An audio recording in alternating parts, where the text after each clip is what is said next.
Is this really all there is? Is this...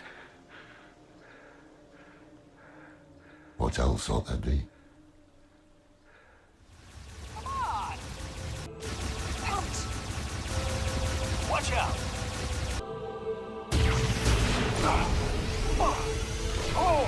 At this point, I'm not sure who this video is for, given that Metroid Prime 4 Beyond has already been out for weeks, and every Metroid fan like me has already completed it and formulated their own opinions. Everyone else will forget about it, or not even be aware of its existence, because that's typically what happens with Metroid. So I guess this is equal parts review and post-mortem. Given that it's been nearly 18 years since the release of Metroid Prime 3, 8 years since the first announcement of Metroid Prime 4, and 5 years since Nintendo had to apologize for completely restarting development from scratch, all of the cards were laid in place for Prime 4 to either be a colossal fuck-up or just outright cancelled. The journey to get here today feels like an outright miracle when you trace where we were with Prime 3 to Metroid going completely south before finding its stride again. And at the very least, I am grateful that Prime 4 was in fact not cancelled nor an outright disaster. But as reluctant as I was to admit to myself as a lifelong and obnoxious fan of the series, with Metroid Prime 2 Echoes as my favorite game of all time, Nintendo's gamble to reboot development didn't quite pay off, leaving Prime 4 to fall short in many areas. There are questionable design choices and ideas that feel so poorly thought out that it might have needed a second reboot entirely to address the deep-rooted problems. I'm not here to tell you shouldn't like this game. I want to be wrong about it, and I welcome anyone who loves this title to tell me what I'm missing or where I'm not giving enough credit where it's due. Metroid Prime 4 was never going to feel like a natural follow-up to the original trilogy. Retro has had major changes in developers and leadership, and the expectations for a new title in the industry today is much different than 15 years ago. The setting today for a new Prime game is completely different, but that's not inherently bad. Prime 4 could go in any direction and start fresh, and new talent could bring a unique personality to the series, like what Mercury Steam did for 2D Metroid. I expected Prime 4 to stand as a solid continuation of the original trilogy, setting a foundation for something greater in the future. But unlike Dread or Samus Returns, Metroid Prime 4 Beyond lacks direction. It tries taking some new swings for the series, but many of these ideas are uninteresting, with elements that feel detached and lesser than the sum of their parts. In most areas where it counts, Prime 4 fails to do anything that the original trilogy didn't already do better. The biggest exception to this is the visual design, sound design, and music, and it's here where I can confidently say that Metroid Prime 4 didn't fuck things up entirely. Retro Studios has always excelled at punching above their weight, utilizing the most out of whatever hardware they're limited by to deliver visuals that age well. Even to this day, the original Metroid Prime still looks incredible, thanks to well-crafted environments that keep their intrigue despite some dated textures, models, simple lighting, but thanks to more improved hardware and artistry, Metroid Prime 4's art design is damn near flawless. I played this on a Switch 2 with the improved textures and resolution, but even so, I am in awe of the master-level wizards at Retro that could build a game this good-looking using the 10-year-old NVIDIA Tegra X1 chip. The way these environments are pieced together with consideration for harsh direct lighting or particles and elements like water droplets from ice to showcase a frozen facility slowly warming up and returning to life, Retro is at the top of their game here, and that's not to mention the excellent combat and enemy animations, who have amazing attacks thanks to the consideration for their models, their movements, and the poses they strike. With the exception of some rough textures and models that don't look well when viewed up close, I have nothing but praise for how Metroid Prime 4 looks and especially how it sounds. Every ability and feature that Samus uses has recognizable sound design. I could close my eyes and be able to easily identify all the new features and mechanics because of their distinct audible personalities, alongside enemy effects, screams, grunts, machine noises. But all that aside, Metroid Prime 4's greatest strength is this goddamn soundtrack.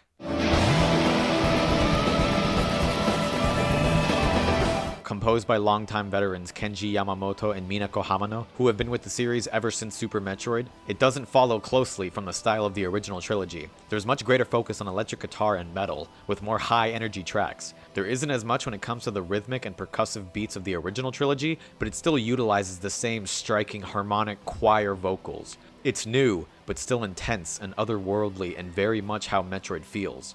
Fury Green aligns closer to the trilogy than the rest of the soundtrack, reminiscent of the delicate piano and vocal melody of Phendrana Drifts, but with more energy and warmth as it begins your journey on Vuros.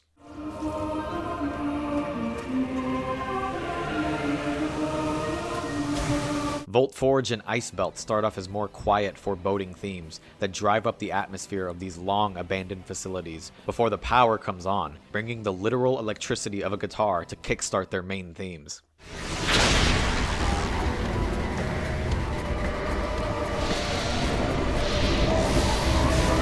SYLUX's theme is unapologetic butt rock from the 90s, almost reminding me of something you'd find in a Mega Man X game, more so than traditional Metroid.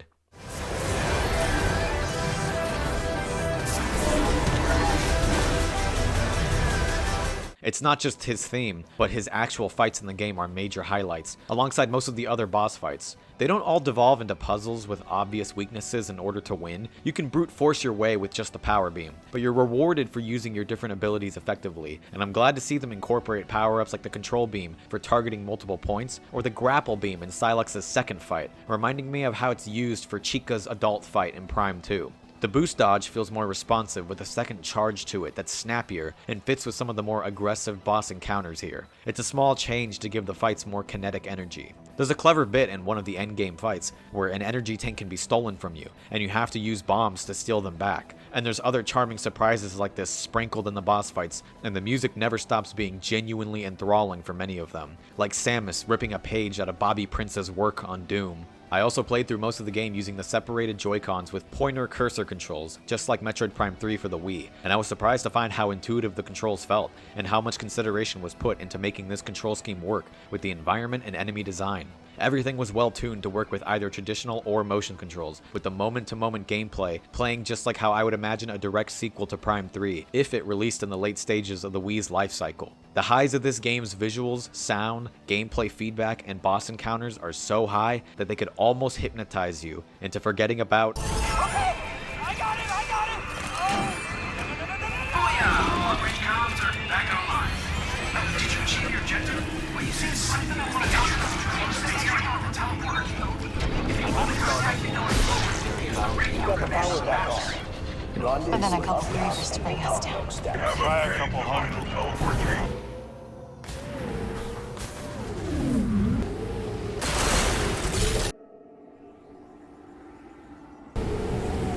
It's impossible to have any conversation about Metroid Prime 4 without addressing the mother brain-sized elephant in the room regarding the intrusive NPC companions that are littered throughout the game, as well as the open desert hub that doesn't leave a strong impression. These are the most in-your-face issues of Prime 4, and while they are bad, they're surface level. The biggest problems are buried deep in the game's bones. Metroid Prime 4 Beyond doesn't attempt to go beyond what a Metroid game could be. If Prime 4, at the very least, was a direct one-to-one copy of the original, then it would have been better than what we have here. It comes across like the developers played through the first hour of Metroid Prime 1, looked up a basic wiki for the environments and power-ups featured in the game, and called it a day, without any kind of consideration for the world building and lore, map design, or any kind of research on what Metroid Prime 2 and 3 would iterate on from the first title. Most of the power-ups featured in the game are taken straight out of Metroid Prime 1, and interesting ideas like the opposite beams in Prime 2, or the stacking elemental beams and missiles from Prime 3, are left behind. Not every element from the sequels needs to return. I don't think the absence of something like the screw attack is a problem for Prime 4,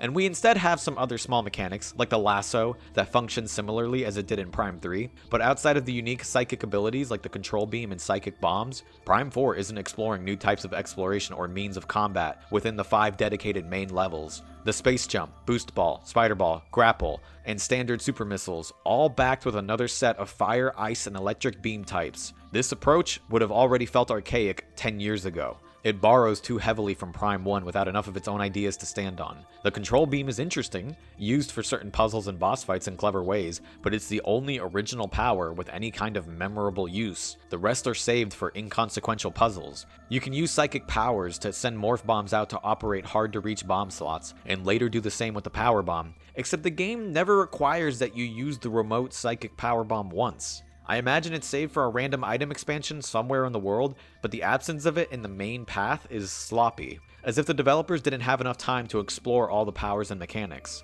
I guess the rest of the innovation is saved for the sleek new bike that Samus can ride around in the desert hub to get to where she needs to go. I knew something was off when you first acquire Viola, after an interesting build-up in Volt Forge, where you can see the different machines assembling her, and you acquire your brand new suit, one of my favorite designs in the series for a suit, and then finally, The game immediately has you dismount after about 10 seconds to finish turning on the rest of the electricity. Fast forward 10 minutes.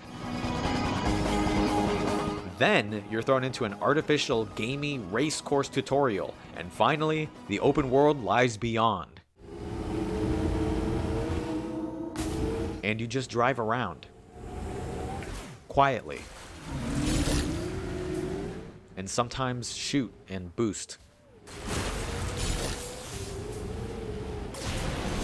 Viola is fine. Driving around the open world feels responsive, sometimes it's kind of relaxing. I like crashing into these green crystals and enemies. You'll find Federation wreckages with extra expansions, and Lamorne shrines with some decent puzzles for special beam upgrades. Some enemies may try attacking you, and there are 2 bosses featuring Viola. And that's it. Nothing to scan or learn about in the desert, almost zero environmental storytelling going on, especially compared to the Talon overworld and temple grounds. Nothing else to find or even grab your attention. If you were hoping for some kind of momentary interlude, kind of like in Shadow of the Colossus, a quiet, solemn buildup as Samus makes her way to whatever danger might lie ahead, it could have almost worked here, if not for... You did it! You found all the teleporter keys! Galactic Federation troopers are periodically found and rescued across the game's 5 main locations, usually through sections where you're progressing through linear hallways with them, opening doors together, protecting them from enemy swarms, and making your way through the game's gorgeous interior lavatories, factories. These moments usually don't take up much time to be memorable or all that painful, but the real issues are instead how they wind up hampering the design of the world.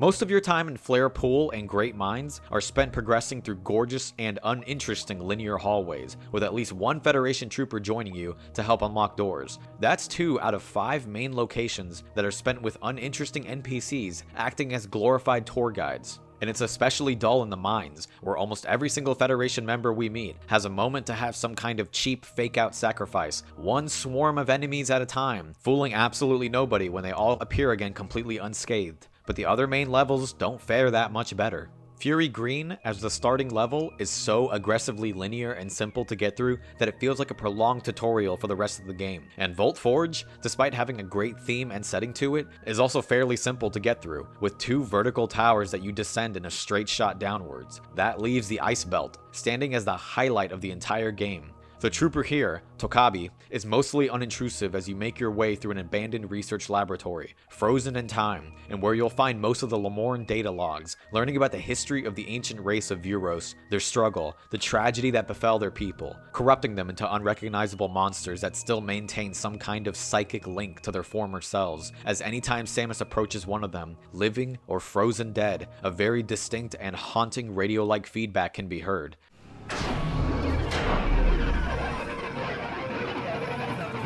And as you descend further into the only part of the game that feels like an actual Metroid-like maze with no obvious path forward, finding little keys to progress and eventually activating the power to turn the facility back to life, and bathing it in a striking glow with the music coming back to the forefront of the atmosphere. This is Metroid Prime 4 at its very best, and a glimpse of some of the greatness that can be found in the game.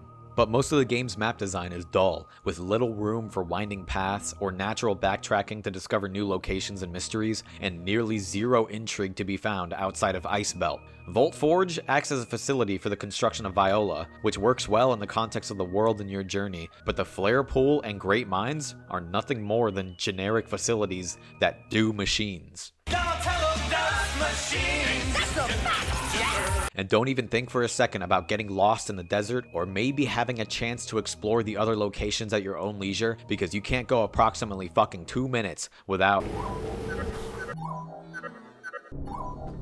If you think titles like Metroid Fusion are too linear when it comes to guiding you to your next main point, then get ready to want to kill this asshole every time he speaks. And maybe it's Stockholm Syndrome, but I don't actually hate Miles McKenzie all that much. There was something almost charming about how horribly out of place he was, chatting and standing next to this sleek Japanese alien warrior from the 90s. I don't hate Miles, I hate that the game lies to me about Miles. You're given the option to radio him yourself if you're ever lost, leading me to so foolishly believe that I could seek out his navigation for help at my own discretion, rather than that choice being a twisted illusion that spits in your face against your own will because he will interrupt you. The game's entire structure suffers because of the troopers. So much of the inherent appeal and intrigue of Metroid and Prime as a series is sacrificed to make way for these uninteresting NPCs, who may not be physically present for the entire journey, but their presence within this world is felt at all times, given how the world has to bend to their restrictions and whims.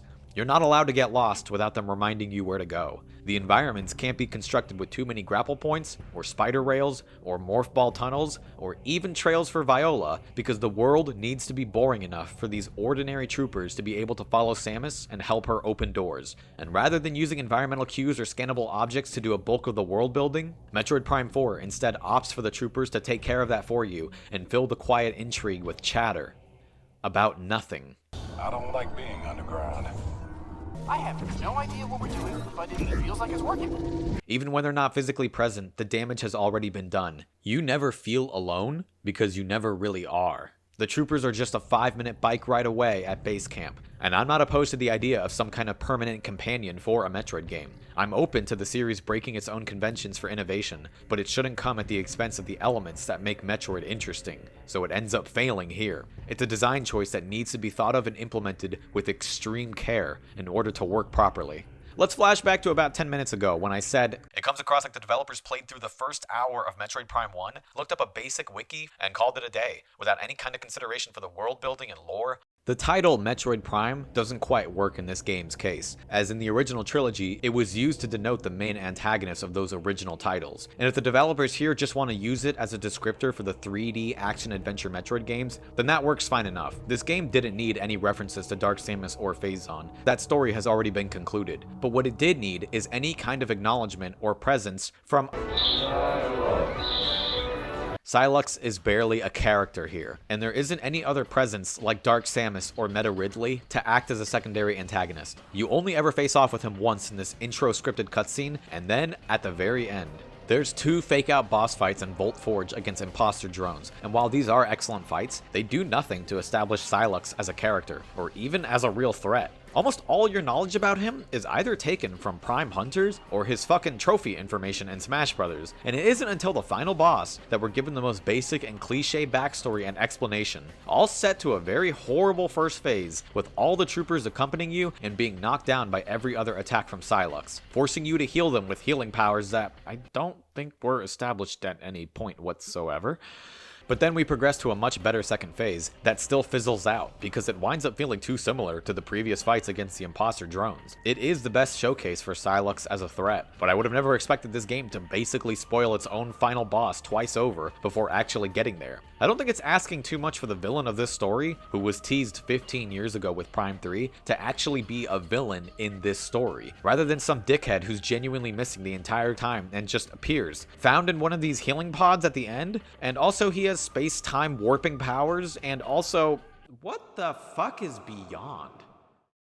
The game's subtitle is just as confusing. There's this strange artifact featured in the intro that sends Samus, SYLUX, and the troopers to Vuros. It's featured on the game's cover art. Given the shape of the artifact resembling artistic depictions of a black hole, the central location of the game being called the Chrono Tower, and SYLUX possessing some kind of manipulation of space-time, every single clue in this game points to there being some kind of time travel or dimension-hopping element in the plot, backed by the subtitle Beyond, implying some kind of journey or location that goes beyond anything or anywhere Samus has been before. There's several other references found in the game regarding time and the importance of time, but it amounts to nothing. So much nothing that it fucking blasted me in the face.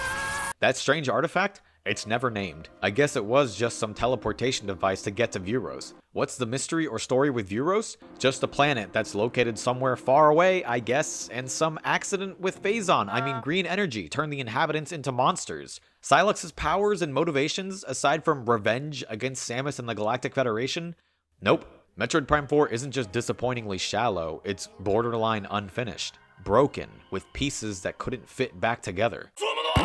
we're left with a cheap and sudden ending that involves those boring troopers having to hold SYLUX back so that Samus could make a desperate escape with the malfunctioning teleporter, giving her a chance to save the legacies of the Lamorne race and honor the trooper's sacrifice before she's off to her next adventure.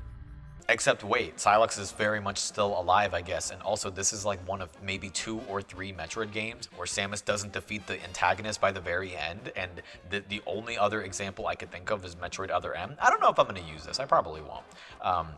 Yeah, that's pretty crazy, huh? Yeah, that, you know, yeah, okay. So many unexplored ideas and intrigue that ultimately go nowhere. I struggled to even see why it was so imperative to carry on the Lamorne legacy, other than the game consistently reinforcing it to us without giving us any strong element to attach to or sympathize with. It's a far cry from something like Metroid Prime 2, where you are incentivized to defeat the Ing for one of 2 reasons. The Luminoth are actively losing a war and dying right in front of you, with no other choice but to turn to Samus, and the Ing have stolen your weaponry, your upgrades. Even if you didn't care about the Luminoth, as the player, you still want to go get your shit back. And I only bring up Metroid Prime 2 because the setting of saving a dying or forgotten race is a strong similarity between these 2 titles. There's an interesting idea to explore with the Lamorne already being long dead, never knowing if they would be saved or forgotten to time. But there's no connection at all between the Lamorne with Samus and SYLUX. The Lamorne and Vuros are just a backdrop to this undeveloped rivalry, rather than the stronger connection between Samus, the Luminoth, and the Ing, with that role of a present and bitter rival going to Dark Samus. The role of both rival and primary antagonist are placed on SYLUX's shoulders, but he isn't present or interesting enough to bear either responsibility. Playing through Metroid Prime 4 Beyond didn't make me think of the original Prime trilogy or the classic 2D entries. It reminded me most of Metroid Other M. It isn't as bad as Other M. I'd be hard-pressed to call it bad. It looks and sounds like an actual Metroid game on a surface level, and it keeps Samus a silent protagonist to its benefit, and doesn't struggle at the most fundamental level, but they belong in this same awkward space together, and stumble with many of the same issues that prevent them from reaching the heights of other mainline Metroids. Uninteresting characters that weigh down the narrative and pacing, linear maps with little exploration, power-ups that are afraid of exploring new ideas, all backed with a very weak and absent villain. But these issues aren't simple. They're deep-rooted and start with mismanagement and poor direction. It's almost baffling to think that any future Metroid game could come close to reaching those same lows, given how Other M derailed the series. When I rolled credits on Prime 4, as I was reading them, it looked like the sound and art team included retro and Nintendo veterans from the original trilogy, whereas much of the team behind design, map layouts, and gameplay were new hires for this title. I may be wrong, I need to go back and comb over the credits for the previous entries, but if that's really the case, then it just goes to show that you can't replace the old talent and skills that captured the lightning strikes of that original trilogy. Metroid Prime 4 is an incredibly flawed game that I have no desire to ever return to. That feeling started creeping up on me as I hit the halfway point of the game, and it was only further cemented after that disappointing and half-baked ending. After the credits finished rolling, I removed the cartridge from my Switch 2 to boot up my hard mode save file of Metroid Dread and re-experience that final boss and ending again, and remind myself that Metroid is still in a much better place now than it was 10 years ago. Metroid Dread is still great, and reminds me that an outside studio like Mercury Steam can understand what makes Metroid special, and it's not just about keeping industry veterans to rehash ideas and elements from 15 years ago. I don't know where it goes from here. It all depends on whether the magic of the Switch can carry over to Prime 4 and help it become the best-selling entry of the series. Maybe Prime 4 really was just a case of a title doomed from the start, unable to shake off the development troubles and doubts all the way to release. But if Retro Studios can take any sincere criticism to heart from a lifelong fan of the series and from other fans who have been sharing similar sentiments and criticisms, with enough focus, a strong vision, and the capability to let go of the past enough to look towards what could be and try something new and exciting, the next Metroid Prime could be one worthy of the legendary franchise that precedes it.